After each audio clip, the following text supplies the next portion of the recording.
Hello there. I am so glad to have you join me tonight because this is going to be such a special show for me.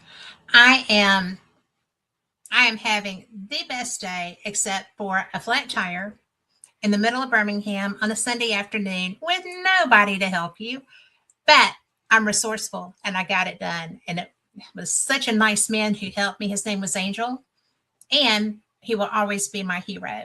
My other hero is joining me for the show tonight, and I'm so fortunate because this is somebody that I consider a really fantastic friend. We have traveled together, we've investigated together. We have he put up with me and Lori and Rick for two different trips of at least 2 weeks in Scotland. And he was such a champ about it. He didn't run off and leave us. He didn't, run screaming for the door, maybe once.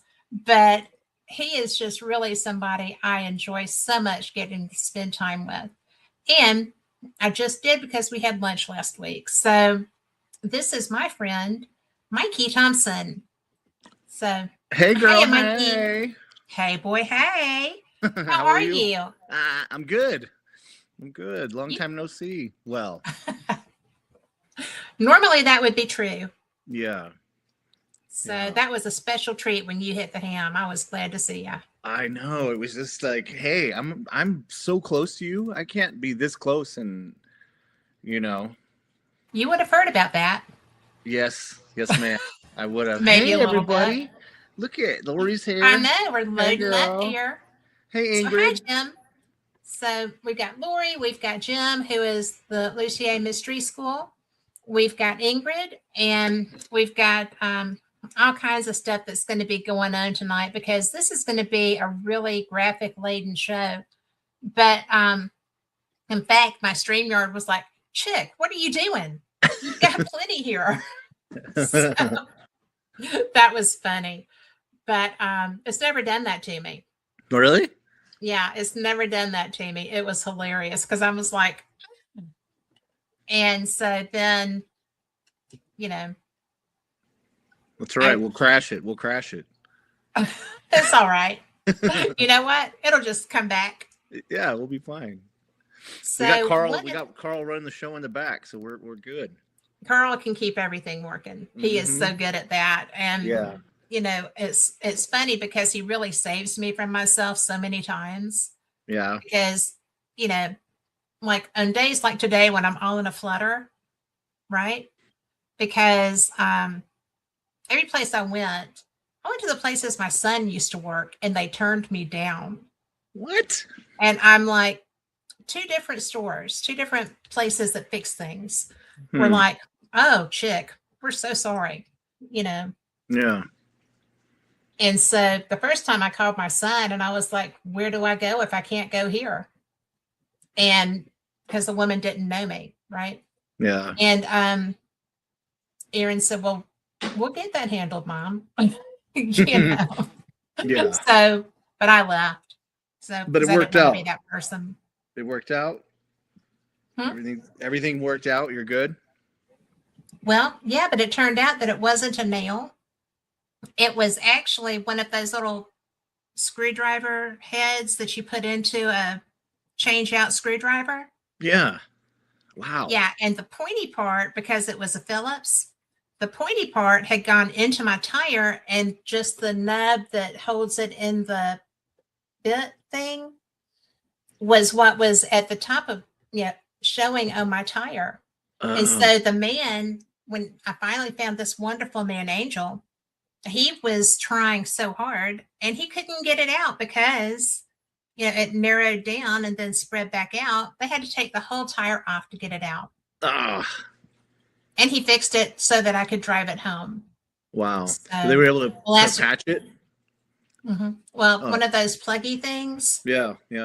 It took a couple of those. So okay. I was just like, but it was fun. But I had just gotten, I've been spoiling myself a little bit. That's what I get for doing that on show day. So, well, I had to do something. My nails look like, Dracula nails. So. Yeah, me too. I know, right? I'm kidding. So, Jim says he just walks or takes a bus, but I don't live where I can do that. So, or I would, because I loved when I was in New York getting to use I wouldn't use their transportation system now, but I'm a taxi girl at this point. Yeah, Uber, I mean, And no matter where I would be, I wouldn't do it in Atlanta either. I well, I don't mind traveling, and although Traveling, but I wouldn't take public transit right now. oh well, yeah, yeah, People be crazy, man. I know. This So, is it a full moon or something? Is that like yes, it's a great big moon. It's the biggest moon. It's the wolf moon. it's the wolf moon? Okay, that's what because I didn't Yes. have this yesterday. It just like so. I'm like, what is happening? I feel like It's just that day. yeah, my back looks like this too. It's just like it's weird, but I'm so not even touching that. uh, But hi Terry. hey Oh, Terry. Central Texas in the house. Oh So, yeah, I'm officially a Dallas, a Texan myself. So, well, Plano, just north of Dallas, but yeah. Oh, okay. Oh look, Jim said that's why he was howling all night. I thought it was the Well, Taco Bell I ate, Jim.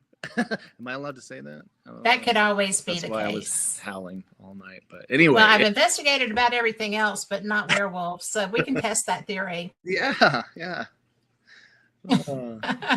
About everything. We should go to Transylvania, Ooh, don't threaten me with a good time. right? Yeah. That would be a lot of fun. Yeah. No, Terry, I'm not a cowboy fan. No, I'm not. Is there another Texas team? Uh, No, I'm not a football fan at all. yeah. We like college football, right? Yes, Roll Tide roll. until that last game Ah, where they never showed up. I know. We asked Y'all Melinda. need- We we do should need all to go go. to Waverly. I haven't been. I can't get Oh. in. Well, I know it's tough.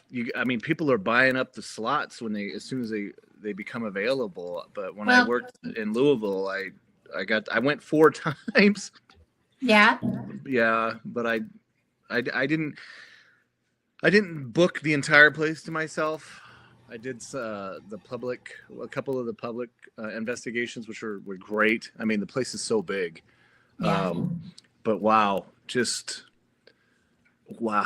what, especially being in the medical field, and I don't know, that was my bucket list. I just felt drawn to that place, and I love it. I love Waverly. I love everything about it. Just it's a beautiful building. The vibes, like, I don't know. It was a great experience. So, but anyway, yeah. Was it scary Um, or spooky? Was it spooky? there's, it's more of when you think about what happened and what was going on there, and Yeah. like you can be down in the death tunnel, and that's scary. It's like 600 feet down, and there's no way out. When you're down there, it's pretty dark. But if you're down there thinking about why it exists and what happened, for me, that was like, we're going into the morgue and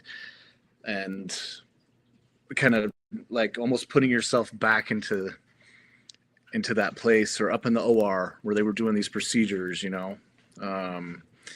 the story of the nurse who took her life there, and the kids that were up there, and all the things that happened, during Waverly's during her era. Is just it's sad, it's heavy, but I wasn't scared. I remember I got to go up to the rooftop, and I had gone by myself. I was in the group investigation, and they broke us up into, I think there were 20 of us in each group, and we split it up. So some of us started downstairs, some of us went up top.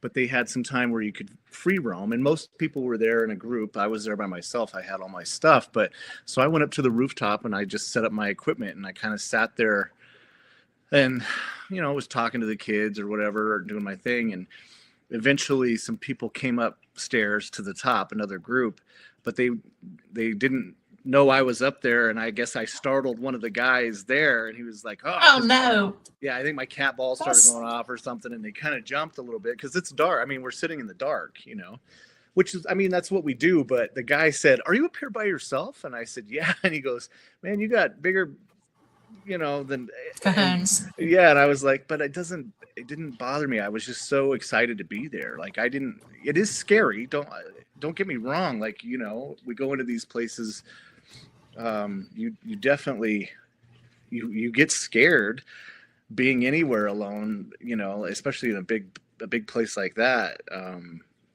in the dark and with all the stories and things. But we kind of look for that. Isn't that what we do? Like, It is what we do. yeah. So, but I never felt like I wanted to grab my stuff and run out of there ever. I wish I could have spent more time and done like an actual overnight. So, yeah, so in the OR, Melinda, I didn't have the door slamming, crazy things like that happen, but I did set up some equipment there, and the tripwire I had set up by the entrance, and I was kind of role playing. I'm like, "Okay, doctor, we have the patient ready," and just going into nurse mode, whatever. And and I was setting up stuff and talking as I'm setting up, and then sure enough, I hear, the REM pod go off like by the entry, and I'm like, "Oh, is somebody coming in?" Like, So then you hear that equipment going off, and it kind of, you grab onto that and roll with it, or you freak out and grab gear and try to like capture what's happening. Like, when you're by yourself. Yes. So I have cameras up behind me I bought one of those 360 cams, so I could just catch everything that's happening. Cause sometimes I'm by myself in these places and it's hard but I didn't get anything like coming at me on video or anything. It was just, equipment going off. Which the big one was down in the morgue. I walked in, I went to go down to the death tunnel, and it was packed from the group that was there. They had kind of made their way past the morgue, down the hallway into the death tunnel. And the guy that was kind of leading us said, "Hey man, you might want to turn around and come back later to give these guys some time." He goes, "And if you do, you might be down there by yourself, if that's kind of what you want to do. But it's pretty busy right now, or, it's pretty full." I said, "Okay." So I went back down to the morgue, and I had my rig. And if anybody knows, has seen my rig, because I go a lot of places by myself, so I had to make this whole thing where I have my night vision camera, I have my thermal camera, I have my IR, I have everything on one rig, and my backpack full of crap. And so I walked into the morgue, and I was just kind of panning around, just checking everything out. And I got back to the rack, and on the bottom was a heat signature. And so I'm standing there, I'm like, okay, I'm filming this with my rig, and I got it on thermal. I'm watching the thermal, and I'm like, this has to be somebody from the group that's down in the death chute that had laid down on the bottom rack. Like, that's what we do at Waverly, right? Everybody gets in the rack. And so, but I was also thinking, well, how long does a heat, body heat transfer stay visible on thermal? So now it's like science and math and everything else. I'm not trying to debunk, but I'm trying to make sense of it, right? So I stood there and I'm recording it and I'm watching it, and as it dissipates and goes to cool, I'm like, okay, this was somebody that was in the other group, right? And as I'm going through that process, the heat signature comes back. Get out. Yeah. Cool. It starts to come back. And I was like, now this is nuts. This is crazy, right? I'm in there by myself. Go ahead. Because No. it's, even if it were a spirit, you wouldn't anticipate a heat signature. No. You would expect it to be going cool. Yeah, and it wasn't like a full body. It looked like somebody had gotten up, and whatever was residual was there initially when I went in and started filming it. Like it was, I'm just waiting for it to get cool in there, and it was cold. It was, what, March or so when I was there. So I laid, so I set equipment on the next two, the middle rack and the top rack. I had a REM pod and a Mel meter up there with the built-in RAM and all that, and some other a recorder going and everything. And I laid down on the bottom rack and slid myself in.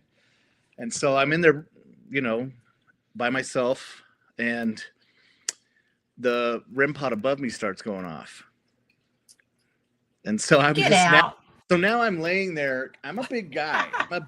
It's mostly muscle, mostly.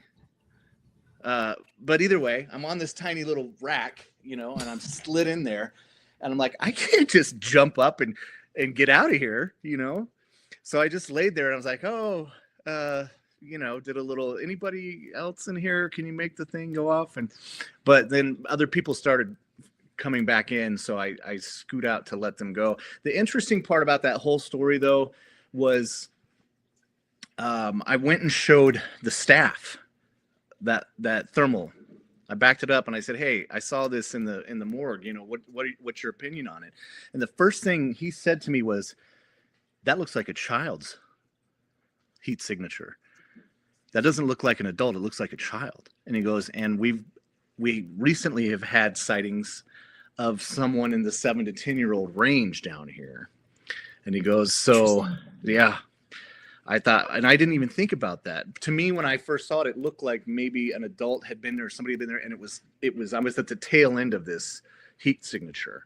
But I didn't think of, that it could have been a child. But this is the staff's opinion on this too. So, and that's why we do what we do. We capture what we can, and nobody knows for sure. But that was definitely one of the most interesting things that happened to me there at Waverly, was there in the morgue with the rack. So that's pretty cool. I mean, if you're going to have just a thing, yeah. I mean, that's a pretty good just a thing. It was just a thing. I mean, one of the things that really surprises me, not anymore, but when we first started investigating together, is that no matter what, you are so ready for any scenario that comes up. And it's really cool. One of the things that really surprises me is how often, well, in my case, as you know, I had batteries croak on me constantly. Ugh. Constantly. And brand new batteries, or fully freshly charged, batteries, or it doesn't seem to matter the equipment that I'm using. And then I've had stuff that came, I would leave an area, and this happened to me at, I think it was the main river. Lori would probably remember that, but everything died on me, and I walked out of an area and everything came back. Huh. Which absolutely ghosts do love yourself. They just eat them right up. But sorry. It's so bizarre to me that doesn't seem to happen to your stuff very much. Well, ma'am, if you recall, one of my favorite battery drain experiences with you was at Balgoni.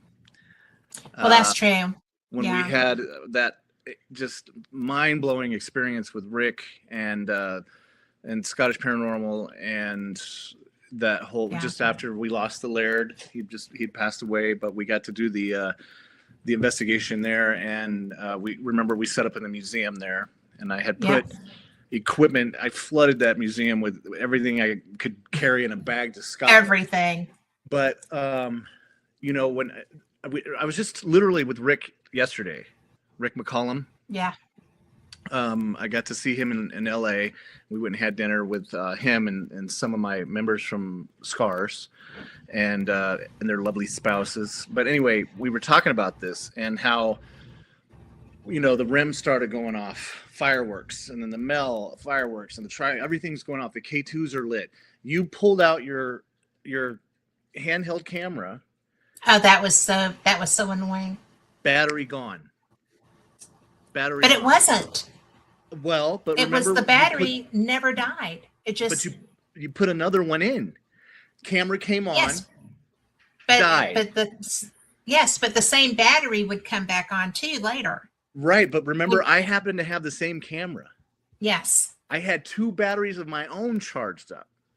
And Yes. I pulled one out for you. I said, here, I have the same camera. Take this one. You put mine in, dead. Yeah. It was like, what is happening with your...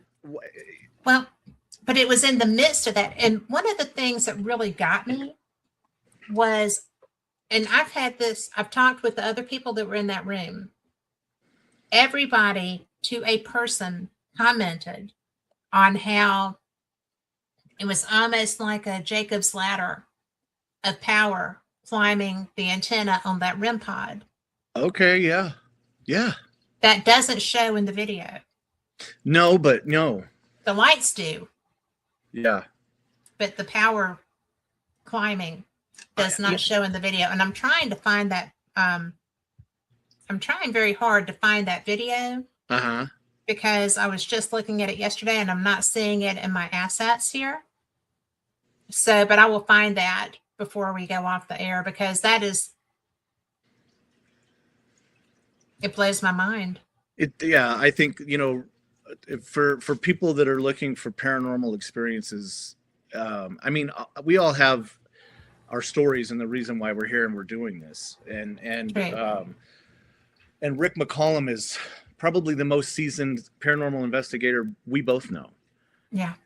I mean, he's been doing it, forever. And he's been to some of the most amazing places on earth. This guy's, he's a legend in the paranormal field, and he's been doing this for so long. But for him, to have an experience like that, I can tell you, how many times have we worked with people who have got into the field because they lost their best friend to suicide, and they just want to reach out to them and know that they're okay, because they can't handle the blame that they feel like they want to know. And there have been those that have had experiences that they feel like brought closure to them for that.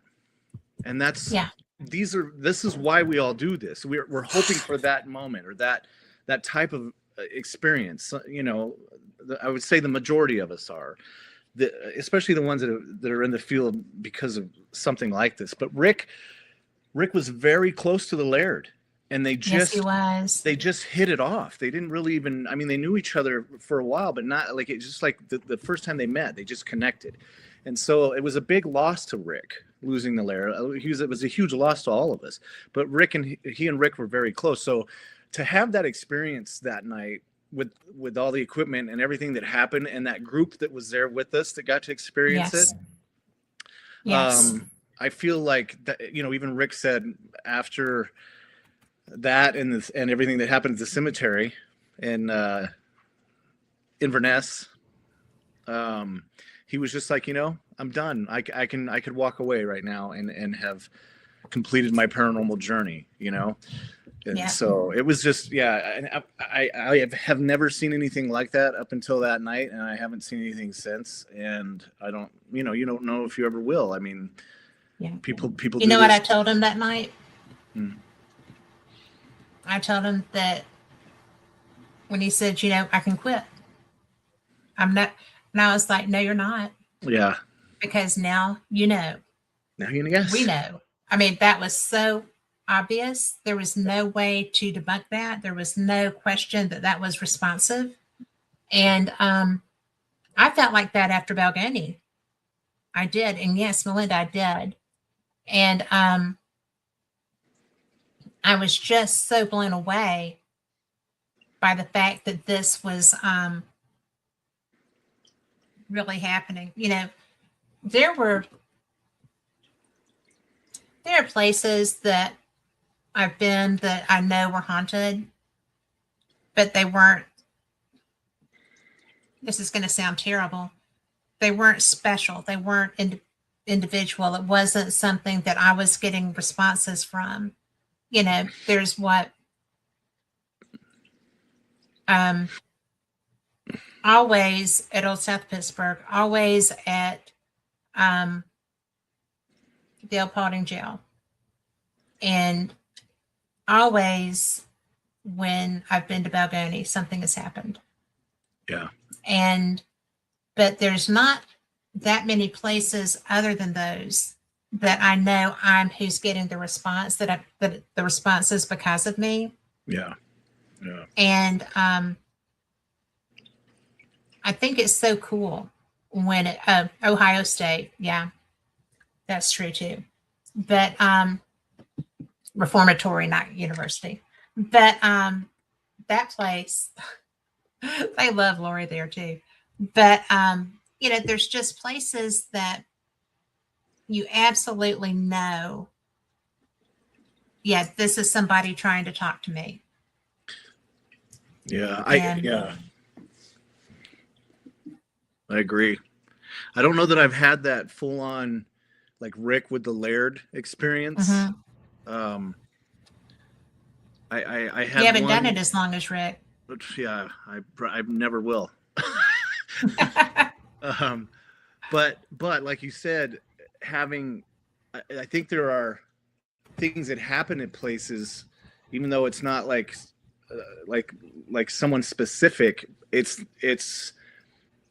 just like you said, so that you know there's something there. Yeah. Maybe it's something about you. You know, we've had a lot of opportunities to work with mediums and psychics on this journey, yeah. and that's a whole nother side of the paranormal for me. I'm the tech guy and the data collecting guy, but to have those people see something in you that you don't. Yeah. And then and for me, like for instance, when I was in Kentucky, I went up to Indiana State Sanatorium. Why not? I'm only 3.5 hours from it, right? And I got lucky both times I was there. I had the entire property to myself. Oh my gosh. That would be heaven. It was insane. The staff were there working on the governor's mansion. They were turning it into an Airbnb, I believe, but no one on the grounds. You can go and do a day pass, which is what I had done both times, but it was like on a Tuesday, you know, at 10 in the morning. Oh my gosh. Yeah. So I had the whole place to myself, and it's a massive property. It's massive.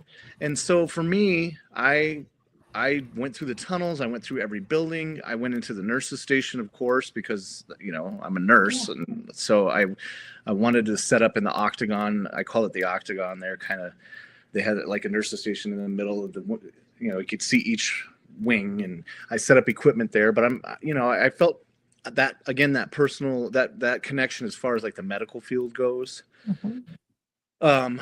And I was up in the mental health building, the 4-story building they had there.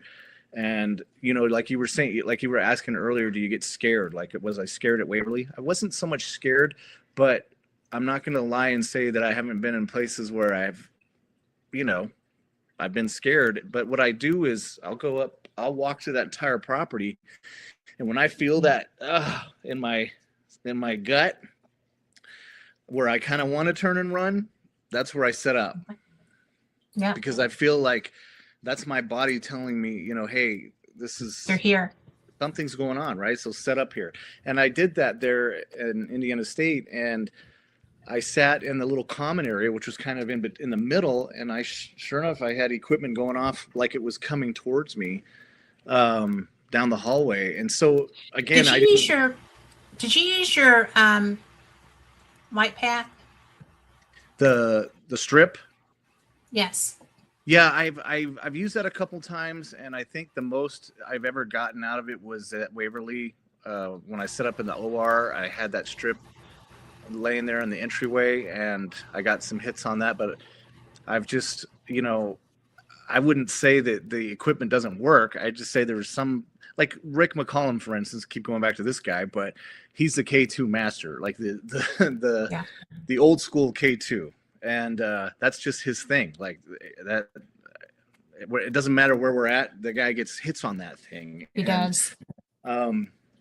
So, and I love the REM pod, but I don't have the luck that these guys on the show that do this stuff have with it. You know, like when that Yeah. happened at Balgoni, that's the craziest my REM pod has ever been in the existence I've that never I've had. seen a rim do that.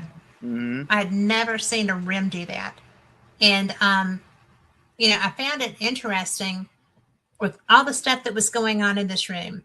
And it was very obvious who it was, who he was there for, what his goal was, which was communication. And I can't remember which of the ladies said, but there's supposed to be a code word. There's supposed to be a word that the Laird gives that Greg had set up with him. I said, well, Yes. Greg's not in here. I think that word is for Greg. And because I didn't have any response like that that I found on my recorders, any Yeah. of them, voice or video. But I thought it was interesting that different people were looking for different things. Yeah. Well, You and we don't get things on demand either. No, I've never. If that were the case, we That's not wouldn't be true. I ghosted. have. Well, I I mean, have. not all the time. It doesn't. We just can't walk into a place and say, "Okay, I need you to say the word purple, so I know you're here," or whatever. Like, that, or else we wouldn't. Nobody would be doing this, right? Mel asked, "What's both of our all-time favorite place to investigate?" Scotland, Anywhere in Scotland. right? We went to a town this year, and Lynn and Gary came and picked us up. Oh, And we had lunch, and then they took us to a town called Crail. now you're just rubbing it in because I didn't get to go. You'll be there next time. Go on. So this little town is right by St. Andrews, and it's on the 4th, but it's so the houses were, one of them was dated 1601. Wow. But it's the only place in Scotland I saw flying a Union Jack too. Oh, really? Which I found that very odd. Hmm. But they had a harbor like St. Andrews, but more compact. Yeah. And Lori and Lynn found tons of sea glass there. And meanwhile, I'm looking at the water and the bridges, right? I'm not into the sea glass because I've got all this stuff I've read about right in front of me. And you know how I am about that. Yes. But we stopped and had tea and shortbread at the cafe. They had a little bitty sit outside, and it was freezing cafe. And I would love to investigate there. Yeah. And it's not far from St. Andrews. And it's just that I feel like and I feel this in a lot of places there, which is why I love Scotland. Almost everywhere I go, I'm aware of spirits around us, anywhere we go. And that town and St. Andrews probably are the two strongest. But what's your favorite place, Melinda wants to know, in Scotland? Oh, wow. That's like asking who's your favorite kid, Melinda? Come on. I'm well, on any given day, we all have one. My kids are watching. Oh, they are not. No, they'll watch later. They don't care. Honestly, Melinda, and I'll give you my honest answer to this. And I'd love to hear what Kat thinks too. For me, investigating in Scotland is different than anywhere I've investigated in the States. And the reason for that is because of you, the Scots, yes. The people there. When I'm in Scotland, everything that's here in the States came after. Yes. We have the Irish and the Scots and everyone that immigrated over here to make this country, help make this country what it is, brought all of that with them, all that knowledge, that architecture, the skill, everything so like, I feel like what we have here, as amazing as it is what we learned to do from Scotland. Like Scotland is home base, and it's so well preserved there, and everyone is so passionate about the history and about preserving it. You know, Well, when we were in Culloden, yes, I I'm not asked. going back there though. It was heavy. It was heavy. No, I But got shot. well, yes, that's true. Yes, I I'm not remember. going back there. But I asked Liam, like I said, hey, how often do you guys get to come out here and investigate? And the answer was, no one comes here and investigates. Nope, This no is equipment. sacred ground. This is Yeah. sacred ground. And there's nowhere that I've been in the States where I've been turned away because it's sacred ground. It's, it costs $1,000 a night to stay here if you want, which is great, if you want to go and do that. And I do, sometimes. But You do. what I'm saying is the point is the people in Scotland and the passion for the history of that country and the buildings that are still exist and everything that's there and how things are sacred versus how it feels different. And when you walk into a 15th century castle and put your hand on the sandstone, you can almost feel the history come alive there. So You can feel the history come alive. yeah, it's just different. Like I want to take my shoes off and run around in the grass and just kind of get grounded there. Like I can't. Yes. Kuros. Oh my God.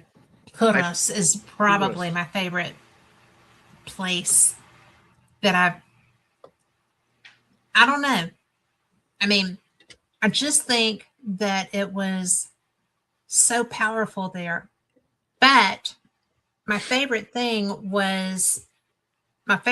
Kuros was you placing the flowers. Oh, was that Kuros or was that? That was right outside of Kuros. Oh, for our lady, our last witch, accused Yes. witch, or yeah, what that was. I'm going to put on specs and see if I can find that picture. Oh man! Because one of the things that just struck me about that was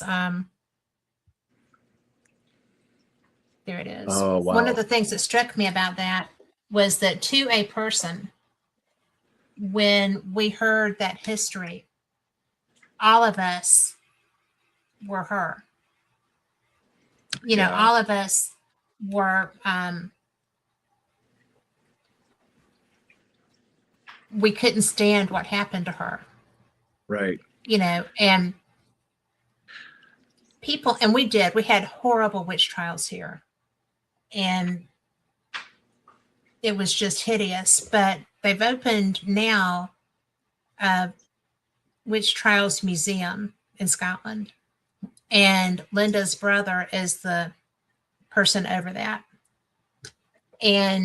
Or was when it opened. I assume he still is. But when Lynn was telling me about that, she was like, I'll not go. And I think she changed her mind on that. But I was, hey, Tom, but it was just so, to me, because I started researching it, like compared to our witch history here. Mm-hmm. The Scots are the way that they are because they have in their history the capability of being ever so brutal. It's what saved their nation so many times. It's what allowed things like with this woman to happen, and other women, and men too. Wasn't just women in Scotland. But it was just absolutely shocking to me, the brutality that the Scots used in their treatment of the witches. We were bad. Yeah. But the Scots were brutal.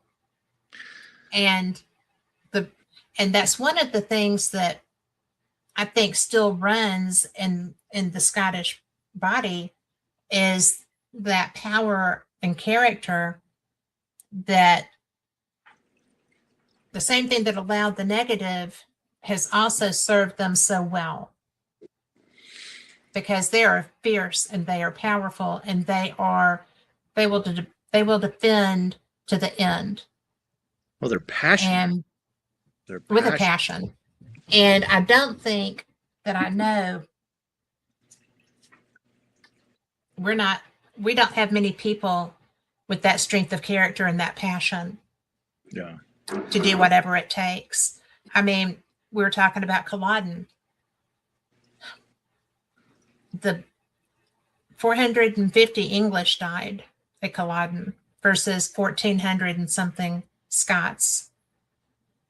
The Scots charged, although they didn't have their regular commander who was there who told them to go. It wasn't their normal person.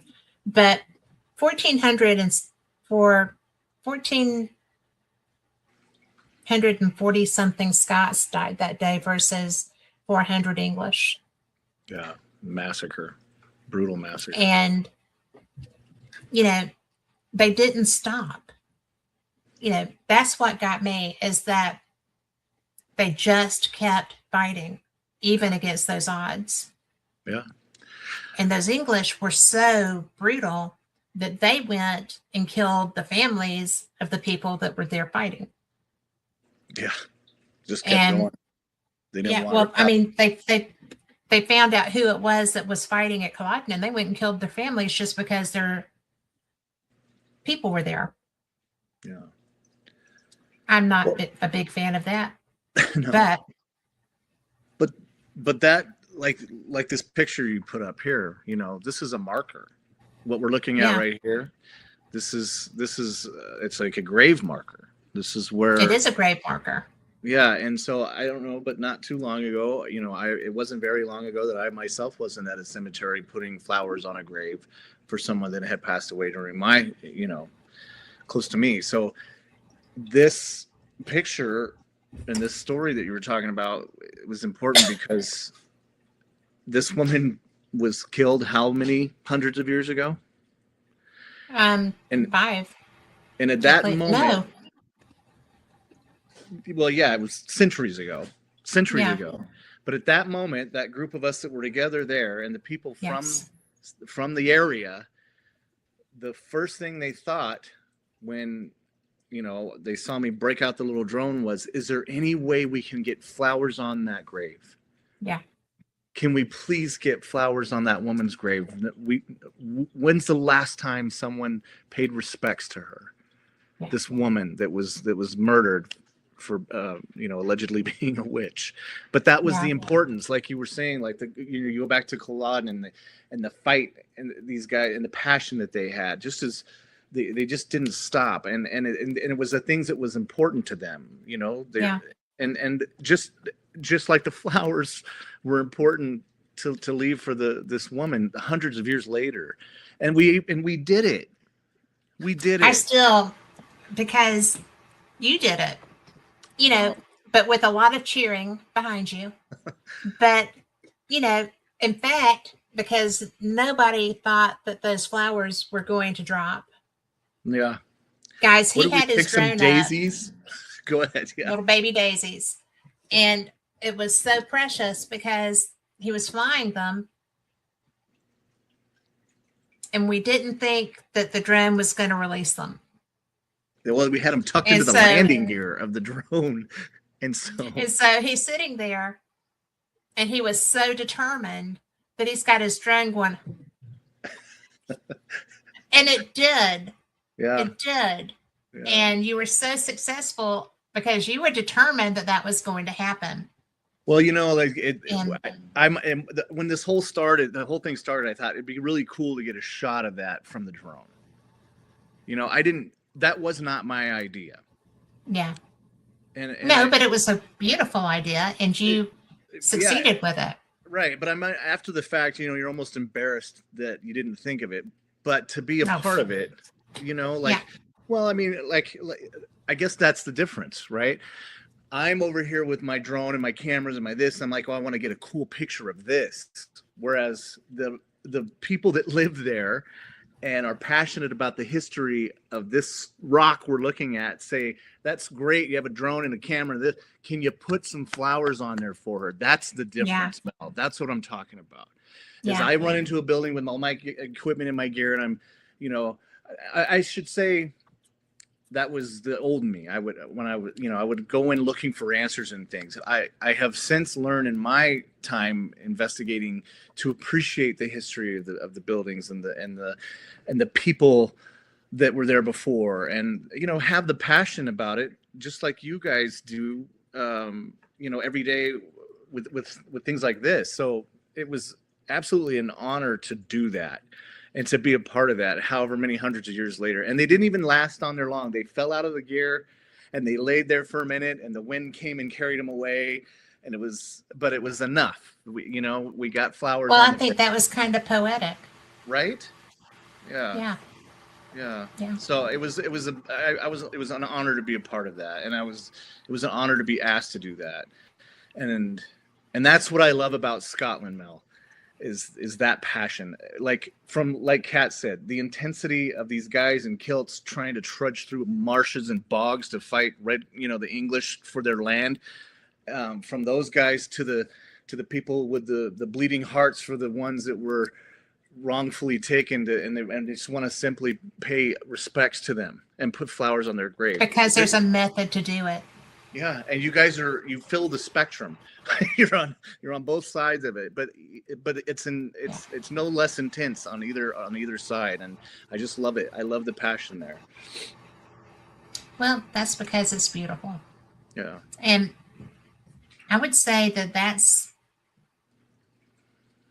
I didn't meet anybody the whole time that I've been there. I've been 3 times now, and I haven't met anyone that is lackadaisical about their pride for their country or their I mean, I'm sure there's rogues everywhere. There are. I mean, they're everywhere. They're universal. I haven't come across one there. Yeah. Well, everyone And that I've experienced there was excited to show us about their culture and about. yes. I mean, Yes. I say, I love Kuros, and that was my heart's there. Mhm. But then we go to Perth with Lynn and Gary, and right Yes. now I fell in love with Perth. I say Perth. It's Perth. Yeah. Perth. Am I doing that right? Don't kill me. Yes. Perth. I'm trying to roll Perth. the R. But look at, the things that we got to see and do there, and the history there, and then Oh, well, we have a little something somewhere in here. do we Have to go to the specs, dig it out? But yeah, I have to find it. These are the small little images over here on the side. That's okay. We get the idea. Oh, this is a better image. Oh, there's the plaque. Yeah. That's, can you leave that up so they can read that? I can't leave that up. Yeah, that's the beautiful plaque there, right along the front of the wall before you get to the beach on the lock there, or that's high tide or low tide. They waited till low tide. They took her out there, dug into the thing, buried her, put the rock on so that she would be underwater as well, right? Because they were afraid she would come back. They were afraid she would come back. Yeah, it's a whole thing. It's a whole terrible thing, but look at, they built this. They put this plaque here to honor her, and then because people there care. Yeah, and they preserve it. Like I said, Yes. you would think if you're a paranormal, like Culloden's got to be like Gettysburg, in a way. If you were to compare a battlefield, It's exactly the right? same mindset, and that's why I have gone and filmed. I've done some voice recordings. The battlefield, but one of the places, and I didn't even know what it was, turned out to be Devil's Den there. And when I saw it, I was just like, oh, this has so much energy. I was taking photos through there because that place just felt like I needed to document that. one of my friends who is not given to fancy at all was there, and there's a creek that runs across the little road that they built to go through the battlefields. And he was just standing on a bridge over that little creek. And he knows about paranormal, but he doesn't really investigate paranormal. And he said he was just sitting there and he was contemplating on all of the stuff. And he looked down and that creek was running red. Mm. And I was like, did you fall asleep? I mean, what happened? Yeah. And he said, no, it was running red. It was totally not, it was just there. Yeah. And I had felt places there that felt like that. Like that would be something I saw, but I've not seen that. It was the first place that I actually saw real apparitions that were stuck. I mean, I thought that I was passing reenactors. I was driving from Reagan in, and looked down. There's a beautiful little white house down there, and I wasn't to any markers that said get battlefield or anything, so I didn't know I was on the battlefield. Now I know everything is a battlefield. But I looked down, there were these people, and they were in old white clothes, old school clothes, and I was like, oh, they're reenactors. It's a strange day to be reenacting. And so, when I looked back down, because I just kind of glanced back down, and there wasn't anybody there. That was my introduction to Gettysburg. Wow. And so I was just kind of like, well, I guess this is pretty rocking. Yeah. know? Well, and you can imagine if you were able to put boots on ground and Culloden and have camera and gear and try to, what would you capture there? But I mean, as an investigator, you would capture a bullet in the gut's what you would capture. I would never do that there. Right. Just have a real life experience like that, but you wonder, you wonder if you would capture similar things like people have caught at Gettysburg, Yes. But at the same time, I almost like the we'll never know, because it's just sacred. And it's not to say that Gettysburg isn't, or that Gettysburg is no less respected here. You know what I mean? Like, I'm not. It totally is. I mean, yeah, it's different in Scotland when, it's not like, yeah, man, you got all your stuff, charge up your batteries, and we'll sneak in tonight and do this. They're like, no, we're not going to desecrate, or not that we're desecrating or anything, but we're not going to disrespect, or it's just a respect thing. It's sacred. I think the fact that these people were they didn't have any guns, and they were charging guns. Yeah. These are people who were passionate and willing to die, hoping that enough of them would get through to get to the English. Yeah. It was just the most horrible thing. And, and I found it interesting that what hit me felt like that. Cause I had that pain for a long time after I came home, and there wasn't anything wrong with me other than that paranormal injury. And it was really the fact that it didn't dissipate, and the fact that it felt the size of like a musket ball, like my grandparents used to shoot musket balls. It was real pain. I had to leave because, I remember. And even the next day, I can't remember where we were the next morning. But we were in Inverness then, weren't we? I think the next day we were, but I remember in the morning we were talking about getting breakfast or something. You were just like, I'm not even My No, stomach is don't want to put still, anything in there. yeah.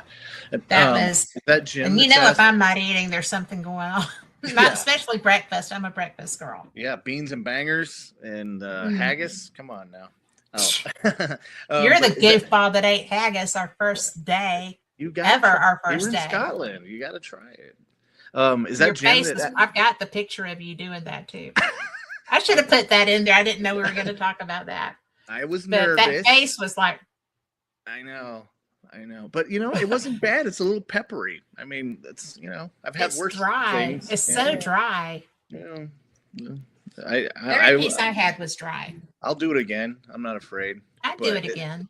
is that Jim that's asking, do you think the Civil War is still going on in the spirit world? Is that That is Jim. Yeah, Jim, that's a great question. And we don't know. Nobody knows what's going on in the spirit world, but I being in the medical field, um, and before I was a nurse, I drove ambulance. I was an EMT for 11 years. So I unfortunately got to be on scene after traumatic things happened. And I think that there are people that know, like I've been in all the scenarios where people are actively dying from cancer and they know they're dying and they've made, amends and they've accepted and they're ready to go and they say their goodbyes and they pass on and then there's been people that get hit by a car 1 second they're listening to their favorite song and the next they're gone. So, these traumatic deaths. I think the people that were fighting in the Civil War that were running through the woods and then got taken out by a bullet, there's a good chance there's someone still running around in the woods as they how do we know Yeah. versus the person that had that's passing away from cancer and that knows they're dying. Like I definitely think there's a difference there, Jim, between the traumatic sudden deaths versus the other. But then you could potentially you could tie that into the whole residual thing. Why do we Yes. see these loops happening? Why is it that this person keeps walking through the same door and going out the same way? Why are they stuck there? Like, you could tie it all. I mean, we could do this for days. And we have, the paranormal community has for, Yeah. trying to figure it out. But I think that's a great question, Jim. And I think that, yeah, absolutely. And I love the fact that before that, Mel was talking about the experience she had with a homeless person there. It doesn't matter if you're, whatever your title was or your role was there, whether you were wealthy or poor, I don't think the homeless are any less passionate about their country than the rich. No. Everyone that we've experienced there, I mean, every corner we were on in Edinburgh, there's somebody playing the bagpipes. Yes. I mean, dressed in full kilts, Yeah. It's constantly happening, and it's just a different vibe there. So, but yeah, I don't know. I guess again, like I said, that's why we do what we do. Everybody's had. I definitely had my personal experience that got me into this. And I've said this 1,000 times, how the paranormal community has been really therapy for me. Yeah. Getting to meet the people the pioneers, I would say for me, that started this, that were brave enough to go on TV when most of us at the time were afraid to say anything because they didn't want to get laughed at from coworkers. And, it was a different time. So to have these people come out and be brave enough to share what they were doing to try to help people and then start this whole thing. It's been therapy, and it's been a great opportunity to learn more about other people's experiences and how other people think, or like Jim and I were we were just talking about the whole traumatic death versus, and how does that take, how could that relate to someone who's been experiencing a residual type haunt versus, something that's just annoying all the time, there's just so many different types of experiences too. So you kind of learn a little bit about all of it. And um, I just enjoy the ride, you know. I really I do. know. And, one of the things that I thought when we went this past year, we got to have a very quiet night at Balgony. Yeah. And that was, it was very cool. We got to do an event at Sterling Castle, Sterling Jail, old Sterling Jail. And there was so much energy because it was a rainy, gloomy night. But I actually got to see the Milky Way on my way home from Sterling to St. Andrews. Really. And Gregor was so nice because I'm in the back seat. Lori's passed out. Rick and he are chatting, and I'm bored and I'm looking around because they're not talking to me. So I looked and I saw, and it was rainy, but I saw all these lights outside the window. And I said, "Can I crack my window? Do you care?" And he was like, "No, you do what you want, Les." So I did. And it was the freaking Milky Way. I've Yeah. never seen the Milky Way before then. And I was like, and Yeah. I'm doing all these little girl noises in the back, saying, "Oh, oh, oh." I would have And been too. so it didn't wake anybody up, right? Mhm. So I rolled the window back up and I sat there for a little bit longer. I said, "I'm going to roll it down again, okay?" So, out of all the ghosts, all the experiences that we had at Sterling Jail, it was so much fun. And the best part was we got to go out on the turret. And I swear to goodness, it was the most beautiful thing because you can see Sterling Castle over here. Mm. We got Wallace Monument over here. Mm. You've got cemeteries over here. Mm. And Mm. I was just like, Yeah. and it was daylight still, Yeah. but It's beautiful.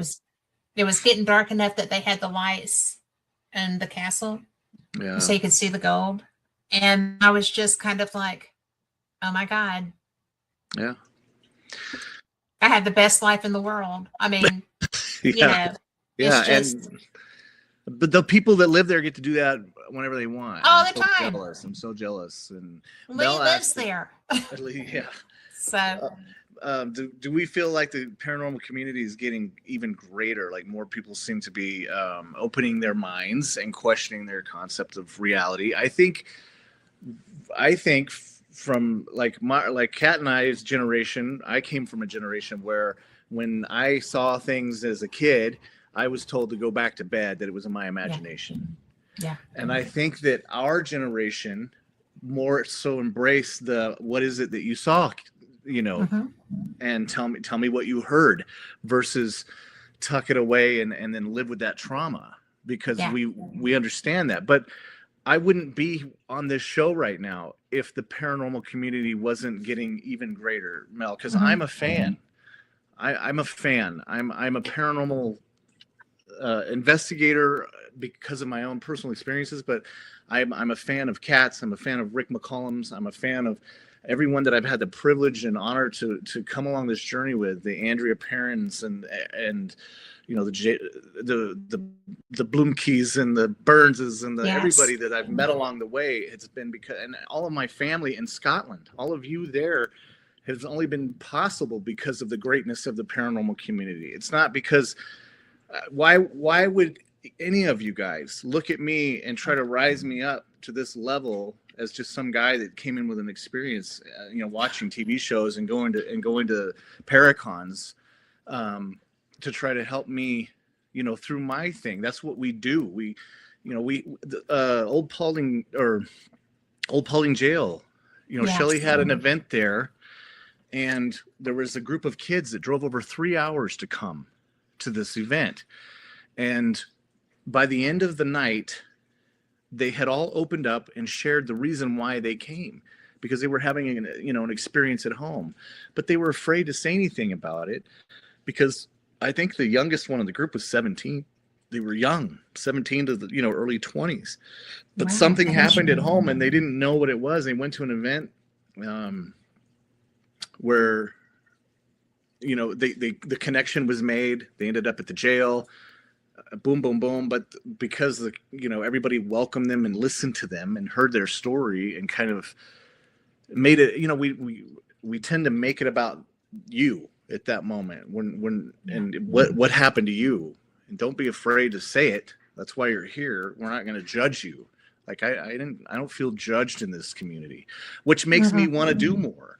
And so Exactly. Yes. yeah, so I think, yes, I think the paranormal community, I think it's great. I don't know, I'm not on the Hollywood side of it. I don't know the dark side of the paranormal community. There's dark sides to everything, There are. unfortunately. But I wasn't in it for that. I needed to find answers to my own thing, and I was able to do that. And because of my experience, I've been able to help other people. I feel like I've been able to help people, and I think you have. that's that's what But I do for a living. a lot of that is because of, I was just going to say, the type of human you are. I mean, I think that in large part, I mean, it's not always true, but it often is that if you've had an experience that brought you to the paranormal, then you're very willing to help other people who are having experiences that are scaring them. And that you're accepting when they are having them. Melinda said that she finds when speaking with people randomly, they seem to be more interested than scoffing and eye rolling like it used to be. I Yeah, don't get, I mean, if people find out what I do, they're like, oh, where can I listen to you? And I'm, you know, do you investigate? Can we go and look at things? And I'm just like, I have some equipment and, I mean, I have it with me right then. Usually I have something, but it's just like, yeah, we can talk about it. And, I'll get, if they get an experience, I'll get something on Facebook or every so often an email, but usually somebody on Facebook that's like, what do you think about this?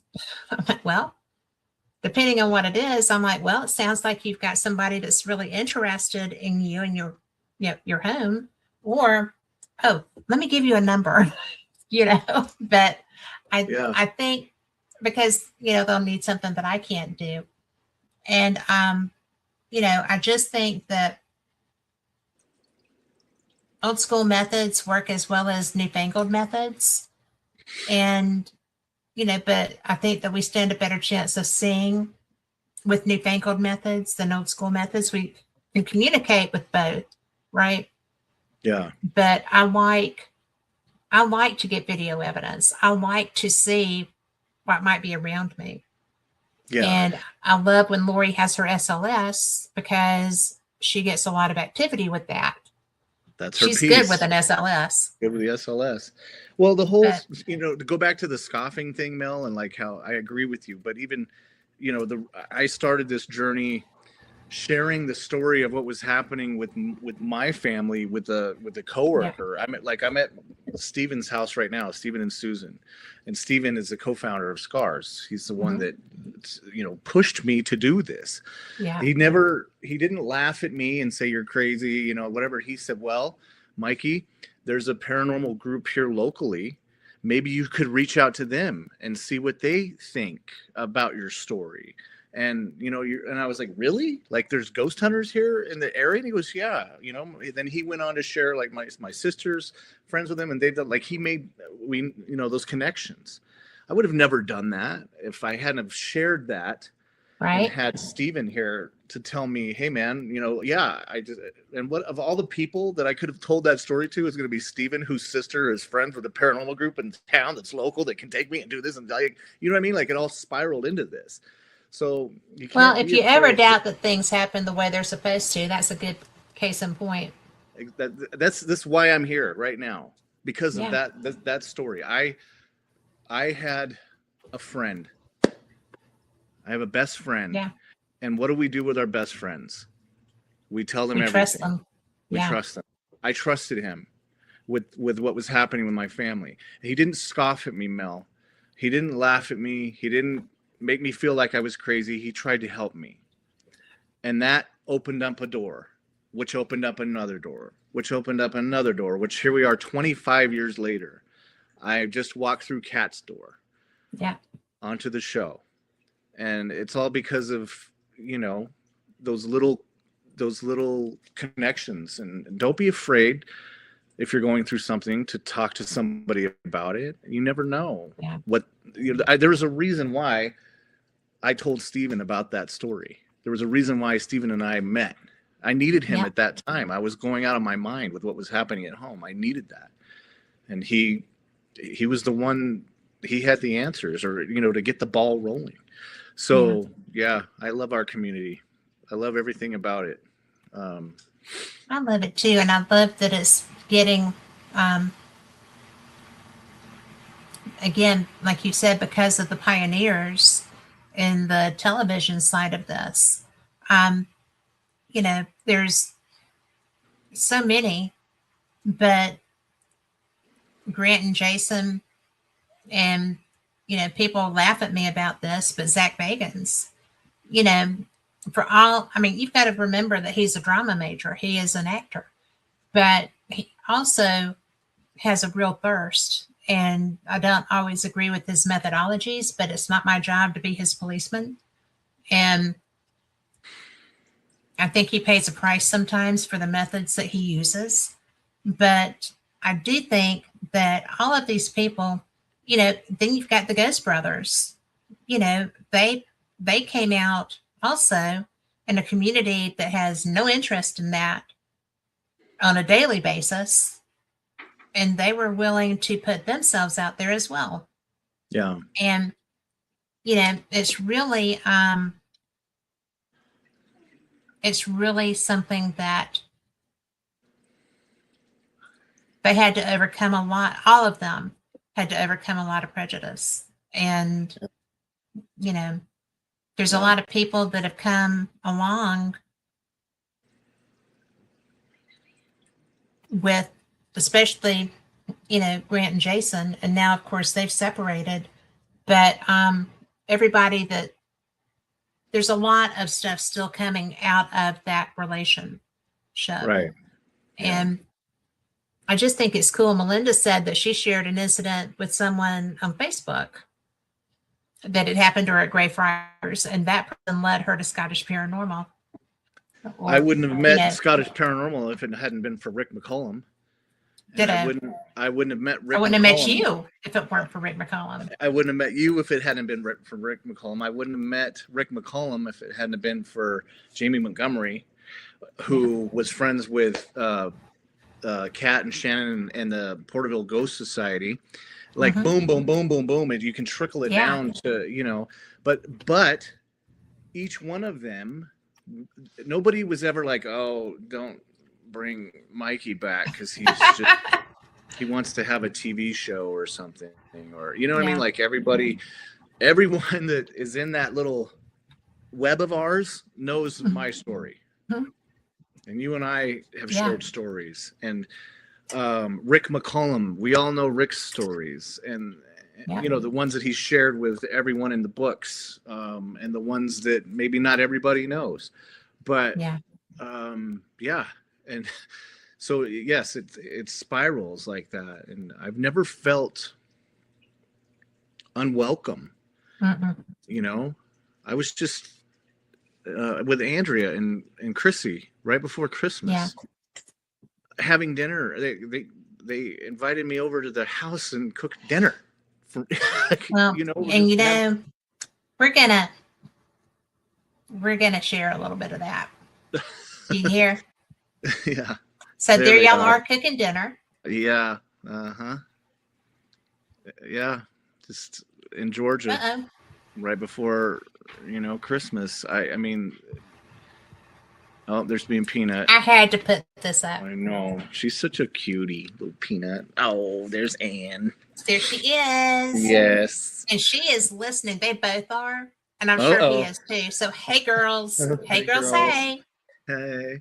But I So, mean, this is our family now, you know? it is, I mean, and I get you get invited over for dinner or come over for Christmas. You know, these girls flooded me with Christmas presents while I was out there. Like, I mean, we well, just Chrissy and I went grocery shopping. Like, we just hung out. We weren't. It's not. It can be the big paranormal thing. We can go ghost hunting in Scotland together, or we can have homemade chicken soup in your living room. Like, it's that. It's that kind of relationship. I had the same. You and I had lunch that same the trip. best sushi in Birmingham. Best sushi in Birmingham. On the way to Yeah. Mama's house, I called Yeah. you up. Last night, Rick and I, McCallum, we went and had dinner with him, with Stevie and Dan and Susan and Nancy. And so, yes, we can. You can be friends. Scottish Paranormal. Are you kidding me?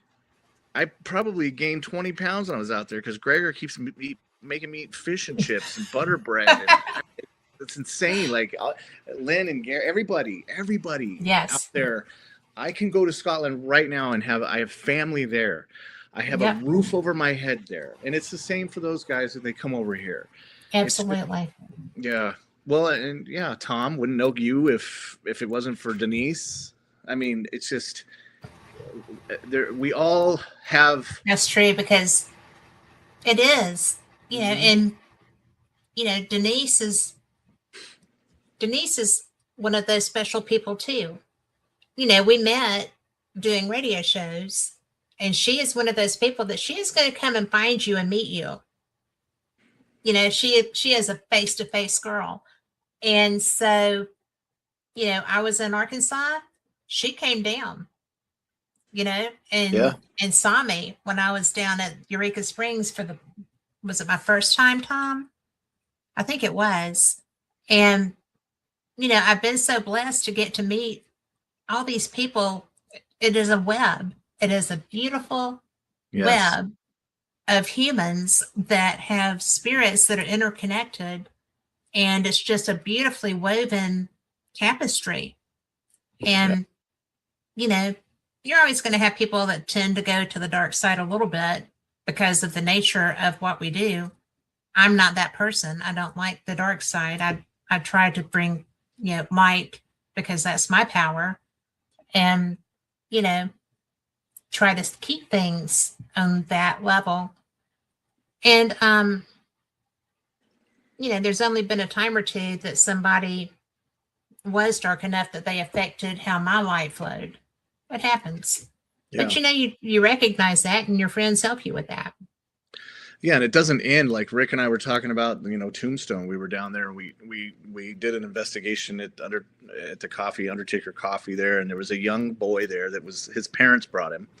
Yeah. And I'm sure you've heard this story from Rick, but he had his little ghost stop case and his EVP watch, and he had his little gear that he was ready to go. And we were able to have an experience with him at this location. Oh, cool. And it was, and the parents were so grateful that, Rick was so kind and teaching and, he's just a great guy. And so but you can have that experience. That's what we're trying to do when people come to these events. Like that's what I was looking for when I would go to these events, is to have those experiences with people. Like to be able to walk up to Kat Hobson and talk to you like, I'm talking to you now as somebody that I've never met. That whole I'm greater than thou attitude doesn't exist. You're gonna listen. Talking I'll always listen.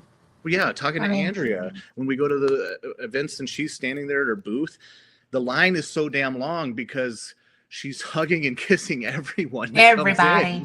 In, she is a loving person. She's a loving, but even for me. But when I was out there, last week, I was telling her a story about a friend of mine and her daughter and going through some stuff, and she's autographing books for them with words of encouragement for them. That's just her.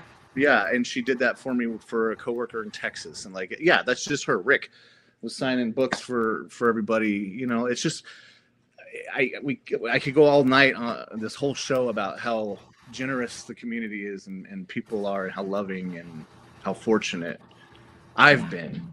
You know, like I said, Ditto. yeah, and to have people coming in the chat and sharing their stories and you know, Yes. yeah, Tom said we keep missing connection, but we know each other. So when we meet, it'll be meeting an old friend again. That's exactly it. yeah, I mean, yeah, that's exactly it. And, it, I've done the show for 10 years. And when I got hacked and everything, it got a little bit off track, and that's okay. I love where I am now. Can you believe this? I yeah, mean, I love where I am now. And, I'm so fortunate because these shows go out on the dark. Um, oh my gosh. I know, I'm looking. Dark Realm TV. I didn't want to say the wrong words, but it's an app on Roku and Amazon Prime. So, I'm back into, and this was just a blessing. This was Carl and my relationship with Denise, and you know everything that played into me being on this network was such a blessing. yeah, And that's that connection again. It's just one of those things that you don't always know how good of friends people are when you're just being friends, and you love people, and you're just, and then, I was really, Carl, I'm going to tell on you, but I was really in a bind, right? I'd done my show for ever, and then got blown up by some trickster, and didn't have a way really to do my show, or not a way to be out the way that I wanted to. I was with another network for a little while, and that was completely not a match. It's a great network. I just had a bad producer at the time, and that's okay. Everybody has their moments, and I certainly have more than my share of mine, right? So me too. I wound up here, and Carl was just kind of like, well, I'm just going to do this and that and this and that. And I'm like, and in my head, I'm like, I can't believe how nice this person is. This person only knows me through Denise. He doesn't, we've never sat down and broken bread, or, you know, this is just the most unbelievably kind person. And Yeah, he is. yeah, And, you know, in his community, his home community, there's nothing that he wouldn't do for somebody. I've seen that through hearing random things that, you know, he probably didn't know I was paying attention to. But it's just so cool. It's like Tom and Nicholas in chat. You know, again, through relationships, are we friends? And I just think that's so darn special. yeah, It's just, it's like Andrea Perrin, right? yeah, She is one of the nicest women, and you just couldn't ask for somebody kinder. yeah, There's just so much that goes on through this community, and yet we're all weirdo ghost hunters, right? We we all are, out of the yeah. norm. But We're like paranormal, I said, but we can do our ghost hunting stuff, and then yeah, we can go sit down and have dinner, and you know, or just watch a sunset, or just yeah. catch up with each other when we have the opportunity. I mean, And it's a there's so many. community. It's a community. There's so many people that I haven't even mentioned that are just as you know as tight. Um, and all over the country, all over the country, and now it's international, and Yeah. you know, but yeah, I mean, we could talk about all the scary places that we've been and the scary things we've seen and done, but really, I think it's for these experiences that we're having right now, I as agree. the relationships that we're making, and the you never know who you're going to help. You know, like Yeah. that little boy that came to Tombstone. That why is Yeah. he interested in the paranormal? Maybe he was having experiences as a child, that he didn't Yeah. understand. Maybe he's looking for his own answers. Maybe he's going to be the next big thing. You know, finding answers to questions that we all have. Who knows? But Jimmy just Buffett be, said questions that bothered us so. yeah, yeah. Just be cool. Just be human. Yeah. Just be nice. And, it's one of those things that, boy, it just blows me away. It really does, because we never know when we're going to come across someone that's going to be a lifelong friend. Yeah. And the paranormal community brings that, just like everything else does. Well, I'll tell you, the 25, not to interrupt you, but 25 sucked for me. And it kind of knocked me off. You know, I kind of disappeared for a little while there. You But did. I've had you and Rick and the Lorries and, the Cat Gwens and the Shannon Amoses and everybody. Hey, are you dead? Are you okay? Do you need help? More, not on just a paranormal level, but on a personal level. We just haven't heard from you a while. Are you okay? I need you to call me. I need you to call me. Just send me a picture, Proof give of me life. something. Give me something. Yes. Yeah. And so you don't just disappear once you're in this group.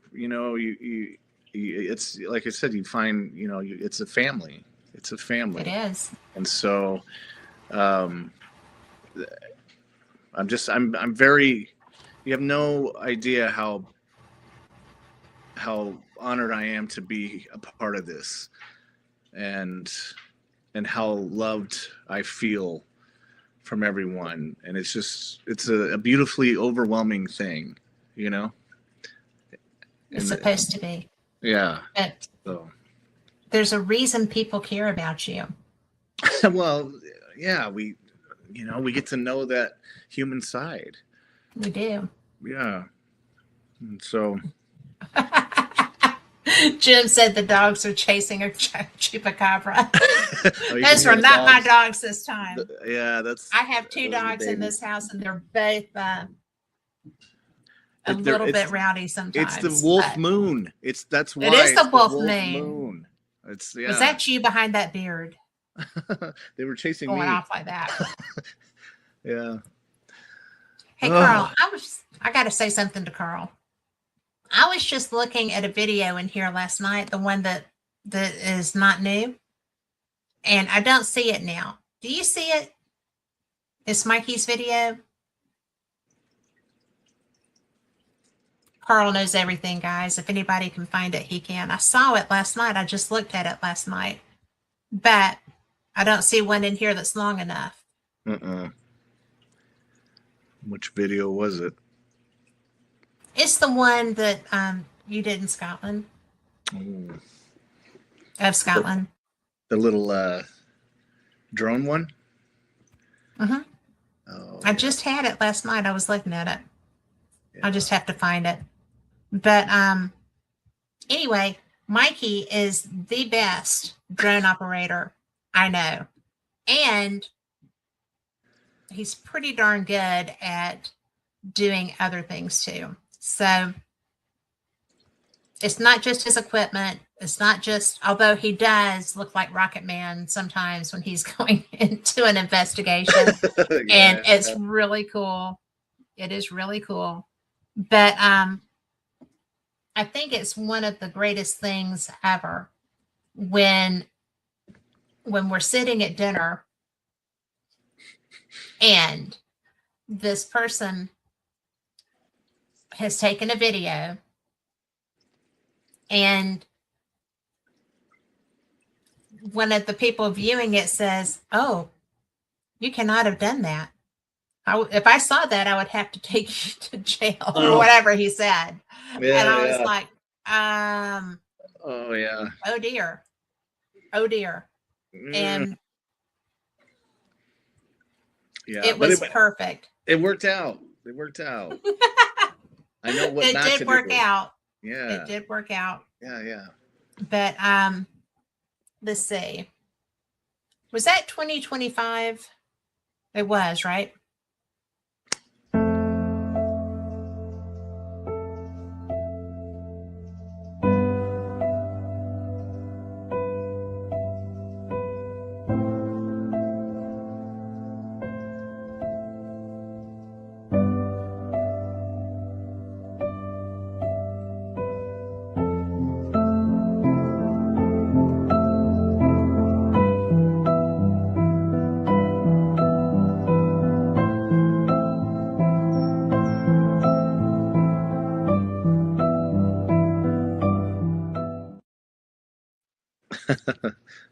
I love that. Oh, thanks. Yeah, little Carl, can you make snippets. it full? I want to ask Carl if he can make that full screen. Can you show that in full screen? Mm.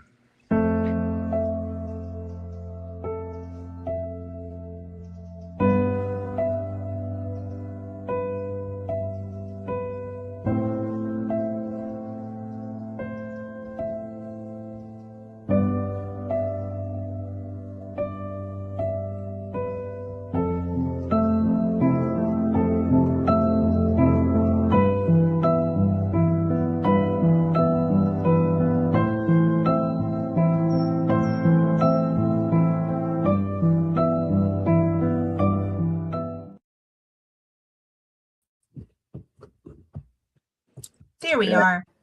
So, It said what's that? it says that there's supposed to be I can hit a present and do it, but I don't know where that is. You can tell that I am very spoiled doing this. Carl helps me all the time. But it's just such a wonder thing Yeah, when you every one of those clips, I can remember. I remember standing there for each one, and again, the pride and the beauty yeah. of the each location of each place. The being at Castle Mangus, where to fly, and to ask permission to do that, and to get permission granted, and then to hear the story afterwards. You send the footage in, and to hear them say, we've had these stories of these busts that are on top of this castle for centuries, but we've never seen them up close. And here we Yeah. are. Now we can see the tops of the castle, or being at the Knights Templar Chapel, Oh and my gosh. to have the Yes. cross. I mean, it was just every flying over the stone. On the beach, every little thing. I remember being there and feeling the history and the importance of that, and being able to catch those little moments, and then to be able to look back at that little video and remember each place. So every time I watch that video, it just hits me that we're so amazingly fortunate. I'm going to put some pictures up because these are yours, but that's a Culloden clan marker. yeah, They buried the clans together as much as they could. yeah, And so each of these stones coming back through the back there is a different clan. And this was our first trip. yeah. That was at Roslyn, and that is Miss Uh, Andrea Perrin. yeah. And let's see. I got a lot of hugs that trip. Oh, she is such a love. Let's see. Yes.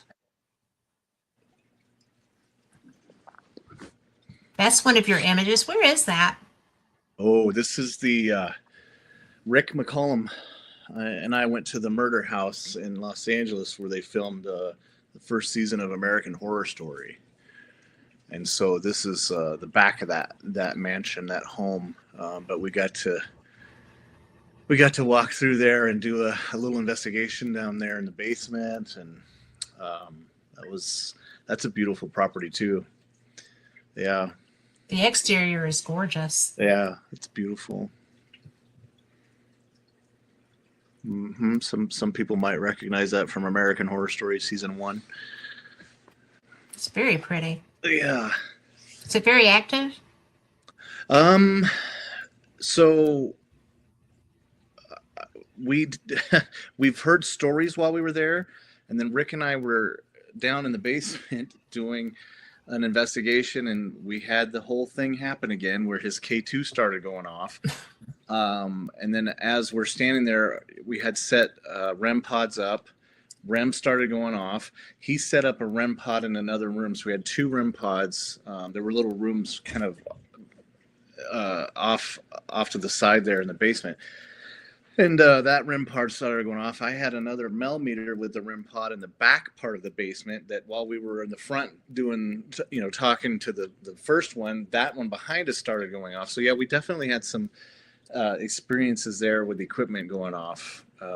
That's fun. Yeah, it was neat. And then, yeah, that's again inside the kitchen there in the murder house. I love the fact that you kind of want to see a place like this be restored. But look at, that picture right there has got a lot of history too. You see the brick there, and yeah. Like you almost want to leave some of it like untouched, just to preserve the wood floors down there that were, it just, you can feel the age of the house and the history. And then this one was a little funny. Uh-oh. Ooh, funny. Oh yes, we were there doing. There was the twins. Yeah, they were doing. The person that had rented the property had been filming all week for their podcast, and so I ran into the twins while we were there, but it felt very Shining-ish. It does, yes. Yeah. Let's see. And then that's beautiful.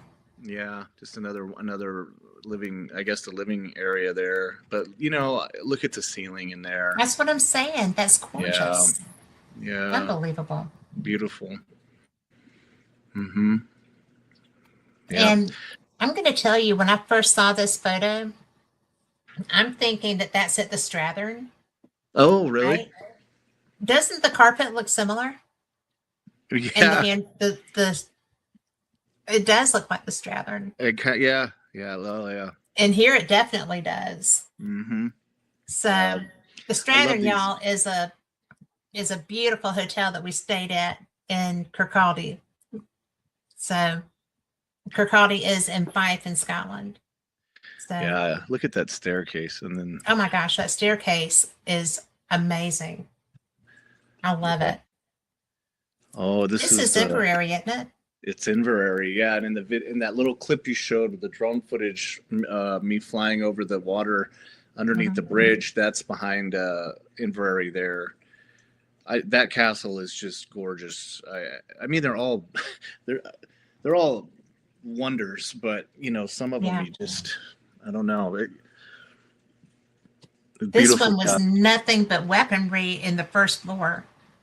It was, and the dining area was set. It was so beautiful.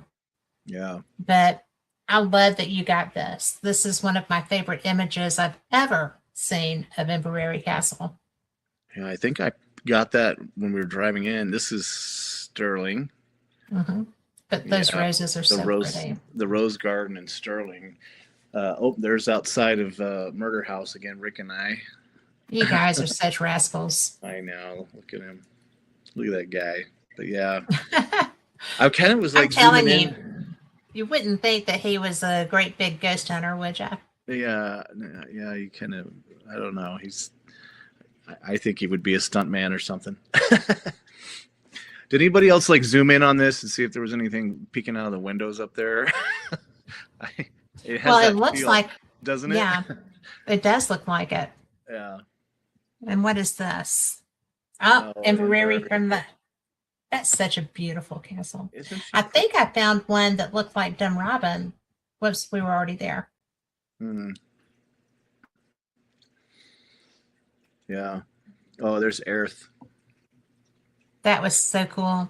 You know, Falkirk. I mean, right behind there. That's where William Wallace was handed over, I guess is what you would say, Yeah.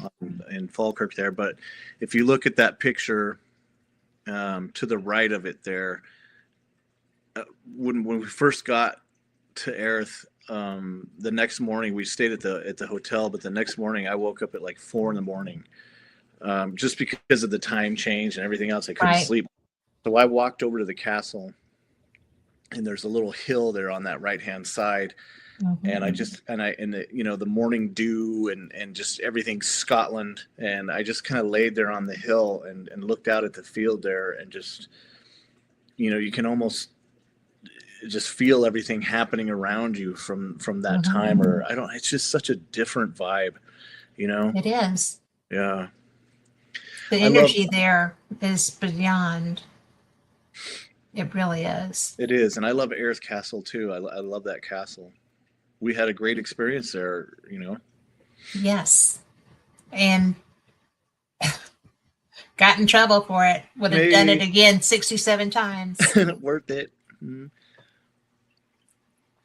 Oh, well, they call this the Suicide Bridge. Mm-hmm. Now, the story behind this is, and this is a beautiful castle. That's the castle in the opening, the first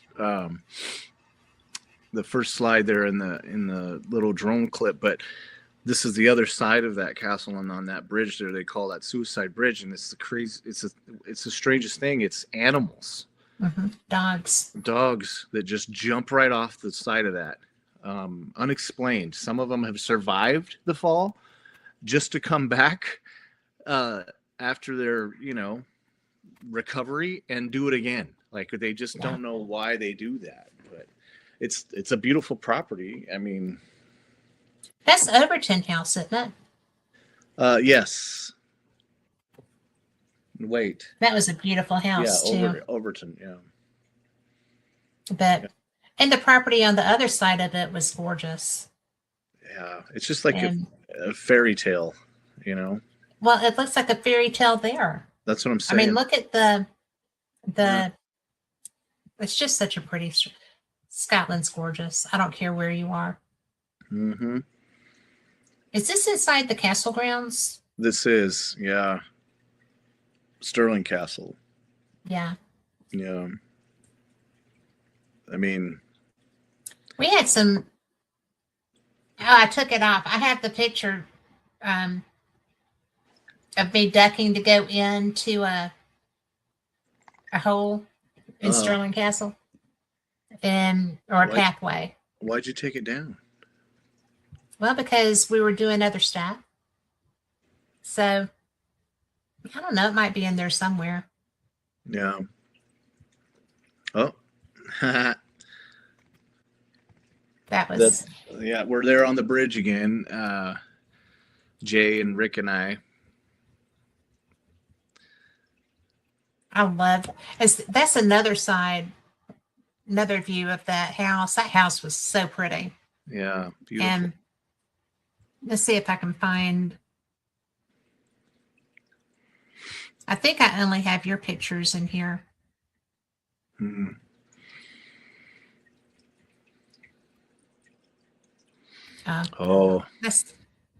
Do you remember what you said when we got there? I said it looks like we're walking into a painting, I believe. Isn't that? Yes, you did. That's still one of my favorite Mikey quotes of anybody quotes, because it did. And you can't really tell in this image, but to the left is the most beautiful pasture.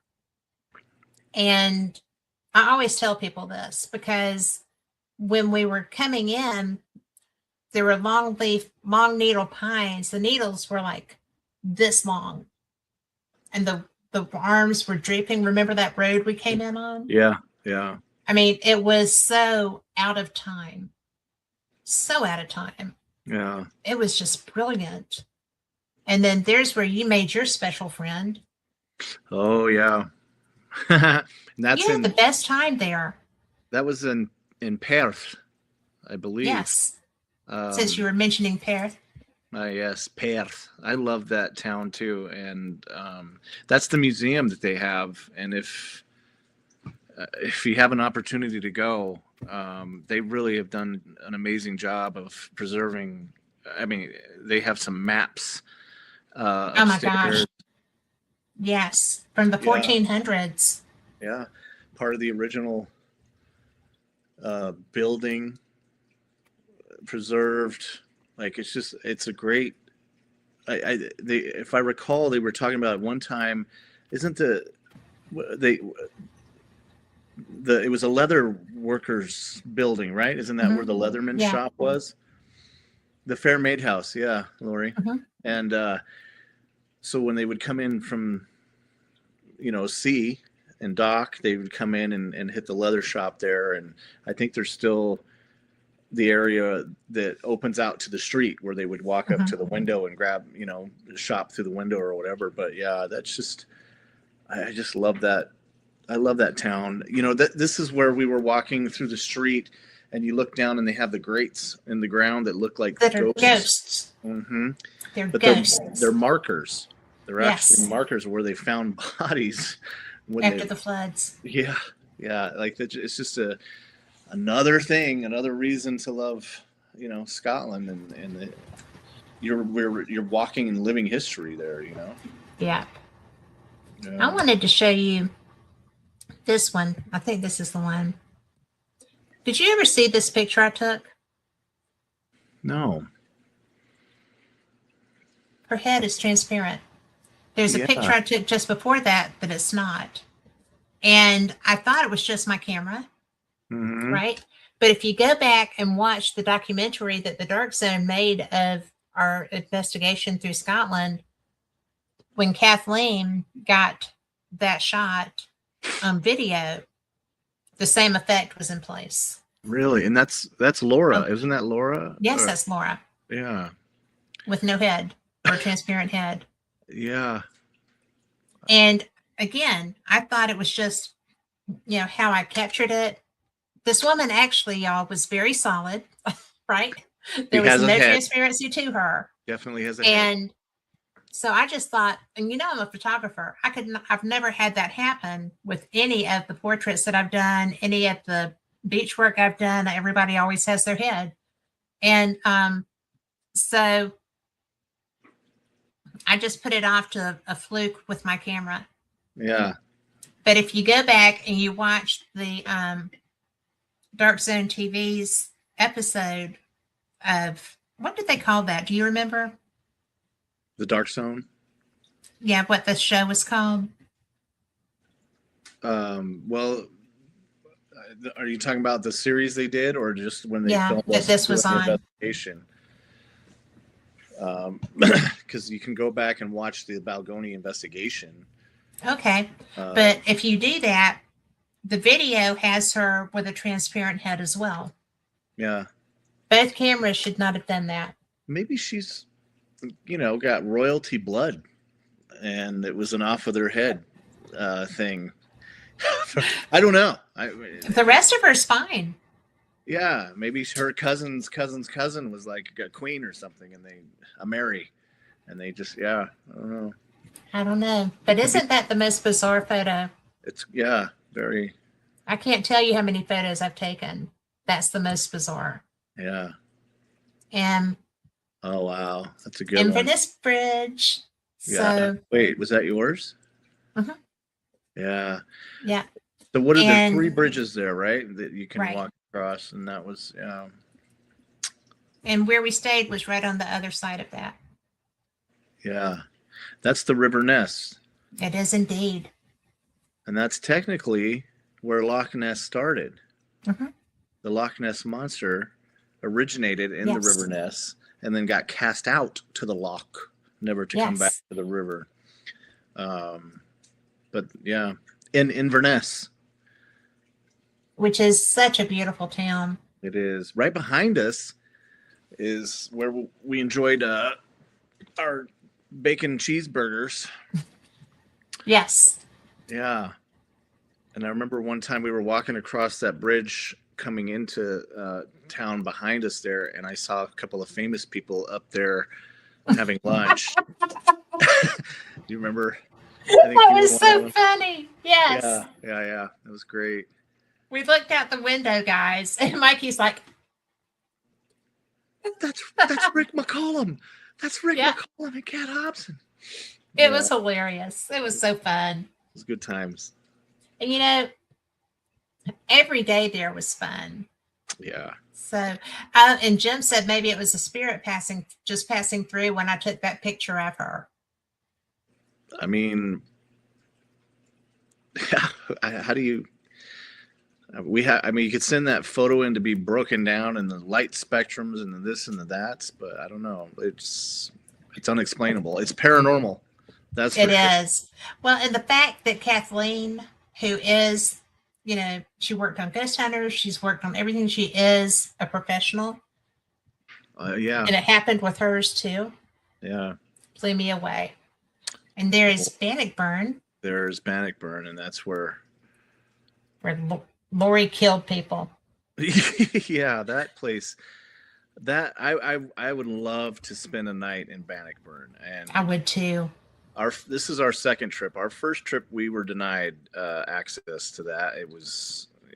And I was very upset because that was one of the reasons I wanted to go was this property right here. But to have the opportunity to go the second time around and spend the time that we did in there, and we all had experiences in that place in the short time that we were there. And I would just love to get in and spend the night and see what else we could catch. I mean, there was stuff that was happening down in the kitchen, the rooms off the kitchen where they're doing construction. They're kind of blocked off. It was happening real time, and that was bizarre. Yeah, and then at the same time that was happening, you guys were having experiences down in the basement area or the So I still can't believe I went down there. Yeah, no, I'm beautiful property. And everything the about history it. there too. I mean, the history, again. Battle of Bannockburn. How do you have just one favorite, Mel? You can't. You can't. I can't. You can't. I cannot. Yeah. And it's just I don't know. I just can't. Yeah. Let's see. I've been there. Yeah. Well, I think we ran through. I have to tell you, this was one of my very favorite pictures. Oh, really? And I would not have thought, the gardens at Stirling Castle were absolutely astounding. And there was a private garden as you walked out of there going to the old jail that just absolutely took my breath. I loved it so much. Oh. And one of my favorite things is the fact that we have gotten to experience not just the paranormal side of Scotland and so many other places, but we've also gotten just to experience the raw beauty of the place. And she said, Tom says, isn't there a lore in Scotland about not seeing your head in photographs, something about a second sight? I'm not familiar with that, Tom, but I'm sure going to look at that because I was so, until I watched that video, the television show, I showed it to Laura and I was like, I don't know what's up with this, but this happened at Balgony. And by the way, that was in the Laird's quarters of Balgony. And which is a very haunted location. So there were so many oddities. I think a lot of it was the different energies that were bouncing around between people while we were there that day. But because there was a lot. And so I just put it pretty much off to that, you know. Yeah. And if it wasn't something with my camera, then there's, had to be something else. So I was looking for any explanation. And I don't know, man. It just blows my mind. You know some people you can ask. Yeah. Over there. You know a guy. Yeah. I know a guy. I know about 3. 6 or 7 of them. Yeah.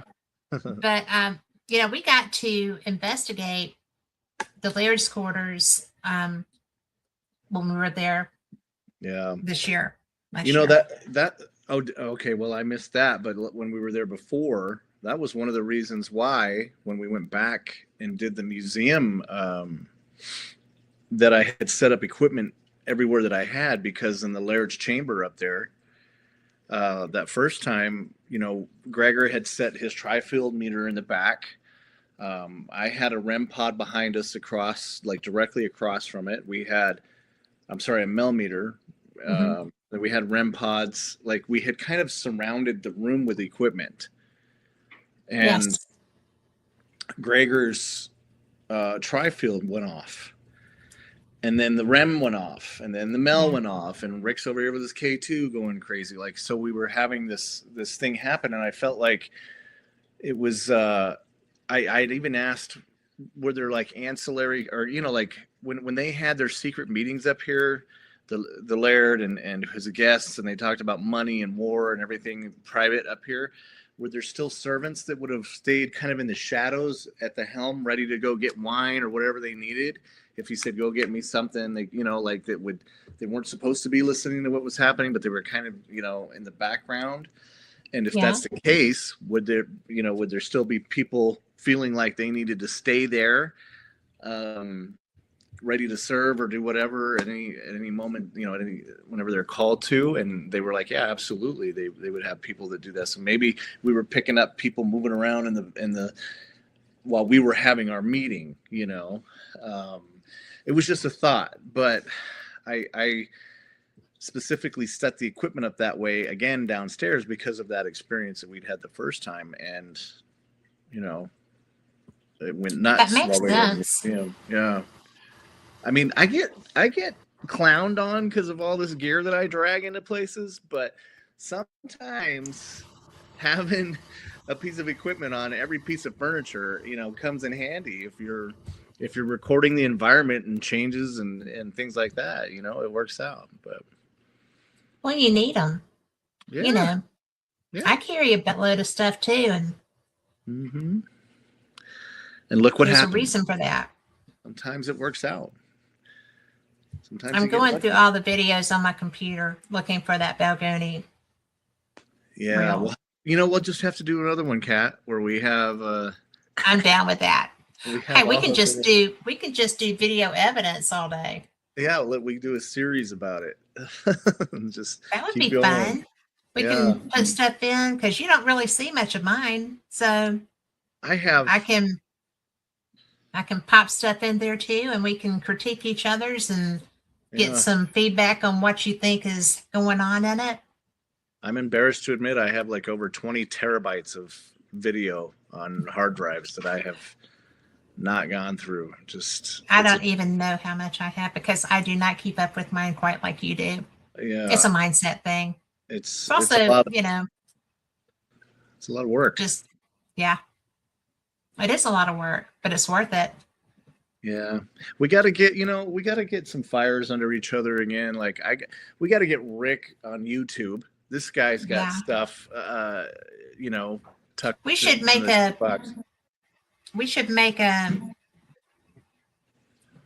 own YouTube channel for our group. Okay. That would be fun. Yeah. Just throw our stuff up there.